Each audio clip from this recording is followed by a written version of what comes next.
Muy buenas, te doy la bienvenida al podcast de Rendimiento Vertical.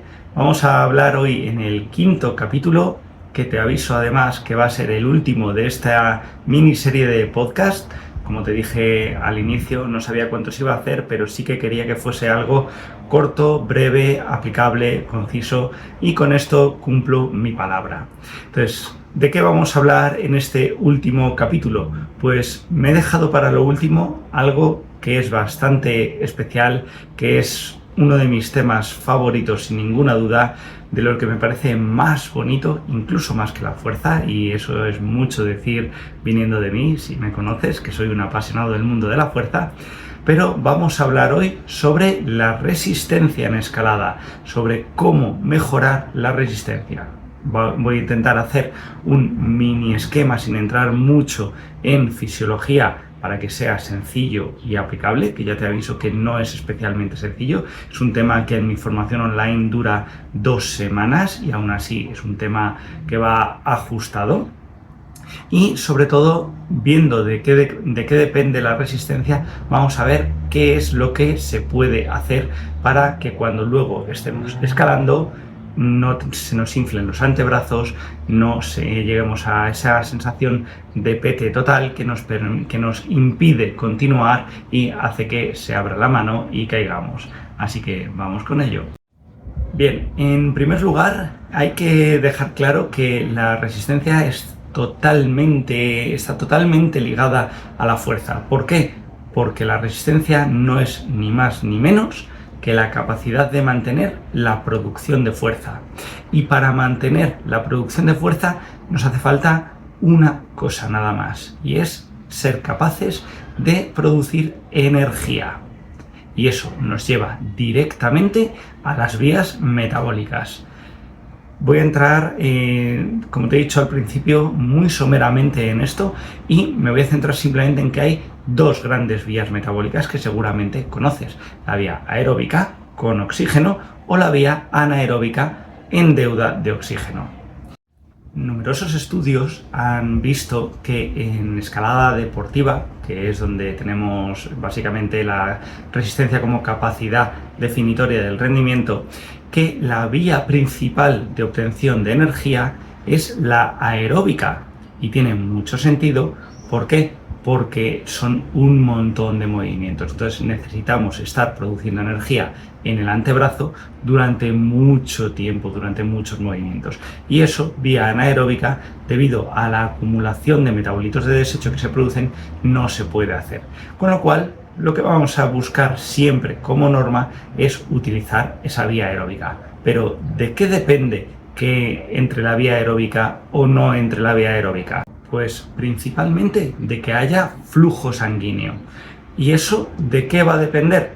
Bueno, pues por un lado tiene que haber vasos sanguíneos, tiene que haber también mitocondrias, tiene que haber enzimas aeróbicas, diferentes adaptaciones que se consiguen mediante entrenamiento, ¿no? Mediante escalar y determinados ejercicios, pero luego también depende del nivel de fuerza que estemos aplicando. Me explico. Cuando cerramos la mano para coger un canto, para estrujar una regleta, la musculatura del antebrazo se contrae. Al contraerse, esos músculos presionan los vasos sanguíneos. Y hay un punto, una determinada intensidad de contracción, en la que la presión muscular, o la presión intramuscular, mejor dicho, es tan elevada que es como si estuviera pisando la manguera, ¿vale? Que se corta por completo el flujo sanguíneo y entonces se acaba el aporte. ¿Quiere esto decir que en el momento en el que yo piso la manguera se acabó la vía aeróbica? No, ahí está la clave. Aquí entra lo que se llama la capacidad de desoxigenación, y es que una persona que no tiene adaptaciones aeróbicas, que no tiene estas adaptaciones, aunque tenga ese flujo sanguíneo, aunque tenga ese oxígeno que va en la sangre, no va a ser capaz de utilizar ese oxígeno para producir energía. Mientras que un escalador que tenga adaptaciones aeróbicas, aunque se le haya cortado el flujo sanguíneo, va a poder, todo ese flujo que estaba dentro del antebrazo, va a poder extraer todo el oxígeno para producir, va a poder desoxigenar y va a poder utilizar ese oxígeno para mantener la producción de energía. Y eso sí, una vez que se le acaba ese oxígeno, ya entra la vía anaeróbica, que esa es tiempo atrás, cuenta atrás. Vale, pues este punto tan importante, tan importante, en el que la presión intramuscular bloquea por completo el aporte de flujo sanguíneo, se llama umbral de oclusión, ¿vale? Y está determinado por el tipo de fibras que tenemos en el antebrazo, fibras tipo 1, fibras tipo 2, y por cómo están construidas, ¿vale? Cómo están adaptadas las paredes de nuestros vasos sanguíneos, sobre todo y especialmente de nuestras arterias. Con lo cual, esto, la presencia o no presencia de flujo sanguíneo, nos lleva a dos tipos de resistencia. Y no son ni la resistencia corta, ni la resistencia larga, ni la continuidad, como se decía antiguamente, sino la resistencia de alta intensidad o de baja intensidad. La resistencia de alta intensidad va a ser aquella que sea supraumbral de oclusión, es decir, todos aquellos movimientos que nos obliguen a utilizar un porcentaje de nuestra fuerza máxima suficiente como para que se interrumpa por completo el flujo sanguíneo. Mientras que, por el contrario, tenemos el punto, el umbral opuesto al umbral de oclusión, que sería el punto a partir del cual empezamos a perder flujo sanguíneo si apretamos más, pero justo por debajo de él sí que tenemos flujo sanguíneo. Y este sería el critical force, la fuerza crítica. Entonces, toda aquella contracción o toda aquella secuencia de agarres que se realicen con flujo completo, es decir, a una intensidad máxima del critical force o por debajo del critical force, vamos a decir que es resistencia de baja intensidad.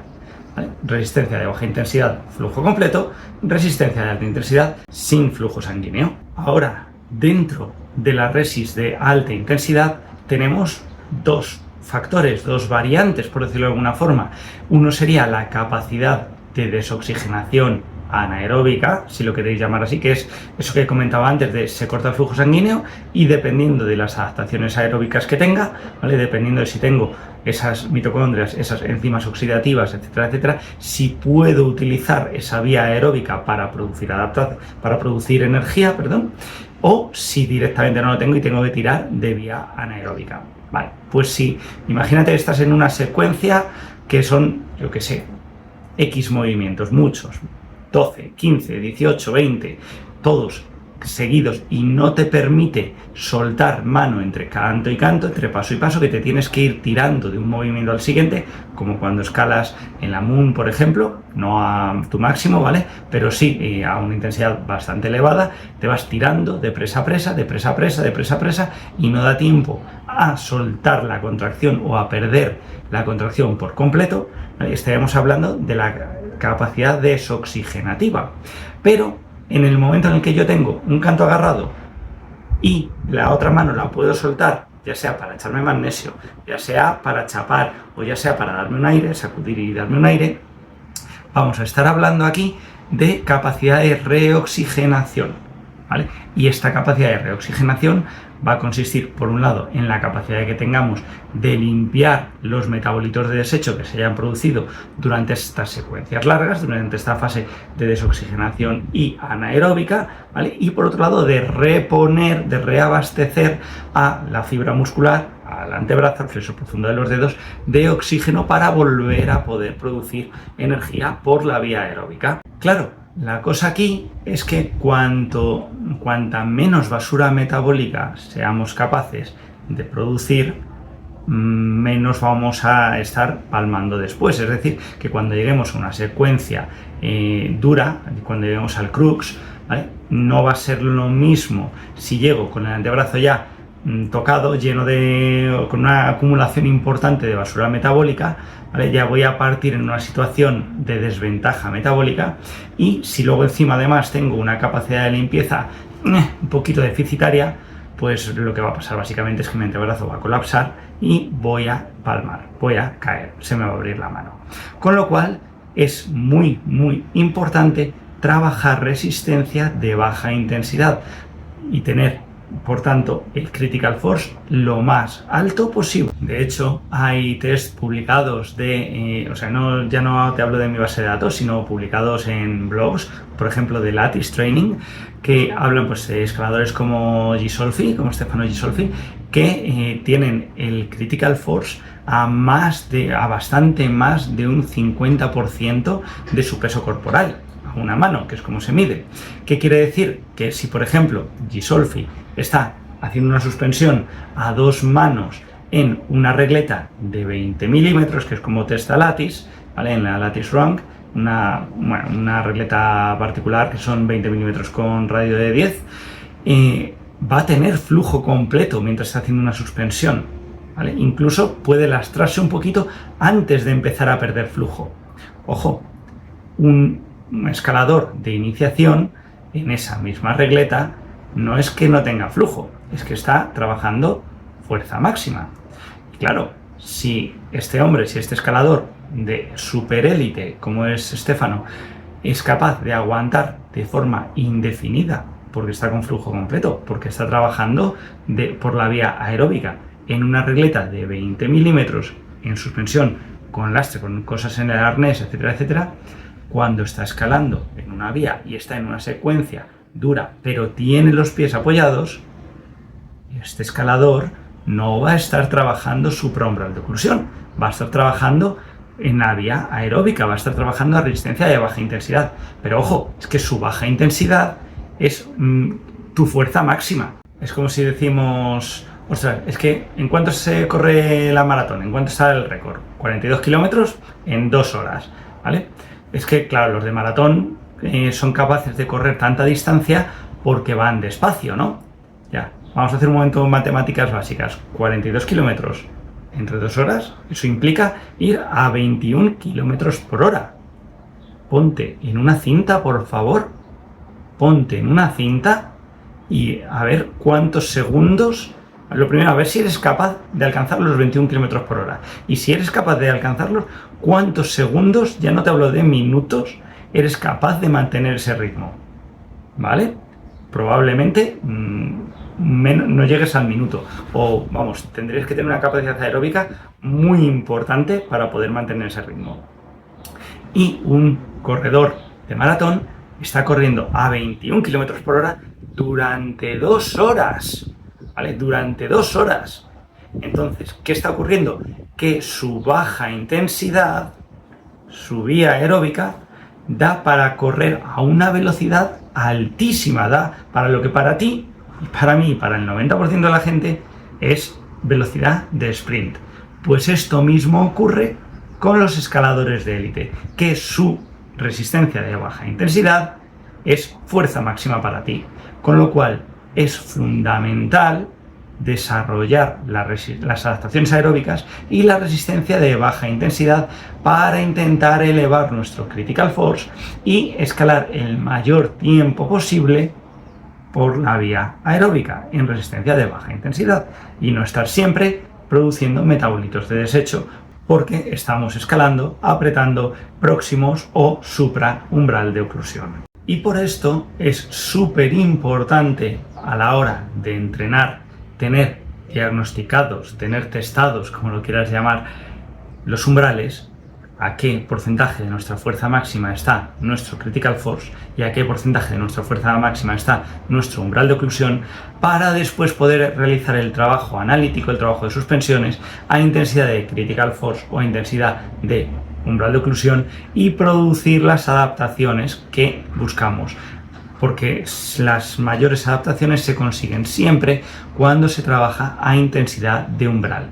Si yo quiero desarrollar mi capacidad aeróbica, tendré que realizar las suspensiones, ya sean submáximas o ya sean intermitentes, ¿vale?, a intensidad de critical force. Y si lo que quiero es desarrollar mi capacidad de desoxigenación, tendré que realizar suspensiones submáximas a intensidad de umbral de oclusión, o si lo que quiero desarrollar es mi capacidad de reoxigenación, lo que tendré que hacer es desarrollar o entrenar mis suspensiones intermitentes a intensidad de umbral de oclusión. Y por supuesto, y en la misma línea, el trabajo integrado debe emular lo que se está realizando a nivel analítico, con lo cual es fundamental realizar mucho volumen escalando de baja intensidad. Claro, esa baja intensidad cada vez va a ser más alta según estás consiguiendo adaptaciones. Por eso es importante también ir testando para saber que estamos entrenando a la intensidad correcta, ¿vale? Y acumular un montón de tiempo trabajando a baja intensidad para desarrollar adaptaciones aeróbicas y por otro lado realizar series, travesías, interval boulder, etcétera, etcétera, ¿vale? Multibloque, travesías con sueltas, etcétera, para desarrollar nuestra resistencia de alta intensidad, ya sea por un lado la mejora de la capacidad de desoxigenación y por otro lado la mejora de la capacidad de reoxigenación. Y luego además, si ya encima tienes desarrollada esa sensibilidad de aprender cuando cierras un canto, cuando aprietas una regleta, saber, conocer qué tensión, qué sensación de tensión muscular tienes en el antebrazo, cuando tienes flujo y cuando ya no tienes flujo, eso es una maravilla para que luego cuando estás escalando puedas saber si a nivel de economía de agarre estás apretando de más y estás cambiando tu vía metabólica de obtención de energía y si puedes mejorar esa economía de agarre favoreciendo que haya una mayor cantidad de flujo sanguíneo en tu antebrazo, ¿vale? Y que te permita escalar más tiempo sin consecuencias de acumulación de metabolitos de desecho. Con lo cual, y en resumen, ese empopellamiento, ese pete, esa hinchazón de antebrazo que se produce y que termina abriéndonos las manos, ¿vale? Primero subiendo los codos y luego haciendo que se abran las manos, puede venir por dos causas principales, ¿vale? Una, por falta de adaptaciones, ya sea de resistencia de baja intensidad o de resistencia de alta intensidad. La forma de saber cuál nos falta es testarlo, ¿vale? No hay otra forma de hacer diferentes tests validados. Yo esto lo explico en mi formación online durante un montón de semanas. Y por otro lado, si tenemos las adaptaciones, pero nos seguimos tostando, nos seguimos petando cuando estamos escalando, está clarísimo que el problema no es de falta de adaptaciones, no es que tengamos que entrenar más, es que tenemos que mejorar nuestra táctica de escalada, nuestra economía de agarre. Y aquí enlazamos contenido con el capítulo en el que te hablé de táctica de escalada, en el que la gestión de ritmos y reposos y la economía de agarre son fundamentales, porque cuanto más rápido escales una sección dura, que va a ser siempre supraumbral de oclusión, menos metabolitos de desecho vas a producir. Y cuando optimices los descansos al máximo, más vas a poder limpiar esos metabolitos que hayas producido en el crux. Y si encima tus adaptaciones aeróbicas te permiten ir en vía aeróbica, en resistencia a baja intensidad, durante toda la vía, salvo en el crux, las posibilidades de encadene son máximas. Si te ha gustado todo este contenido, si quieres aprender más, si quieres mantenerte actualizado de todas las novedades que van saliendo y sobre todo de contar no solamente con la teoría sino con mi experiencia como entrenador semana a semana, date de alta en mi newsletter. Puedes hacerlo en mi página web sergioconsuegra.com, te das de alta, pones tu email y cada semana vas a recibir emails con consejos de entrenamiento, ¿vale? Personalizados, experiencias que he tenido aplicando en diferentes protocolos de entrenamiento, qué mejoras podemos esperar, qué no debes hacer para no cagarla, para no perder el tiempo, ya la he cagado yo por ti, ¿vale? Y de esta forma conseguir mejorar tanto tu entrenamiento como tu nivel de escalada. Repito, puedes darte de alta en mi newsletter en mi página web sergioconsuegra.com. Y ahora sí, con este capítulo, con este súper final, doy por concluido este podcast de rendimiento vertical. Que tengas un precioso día.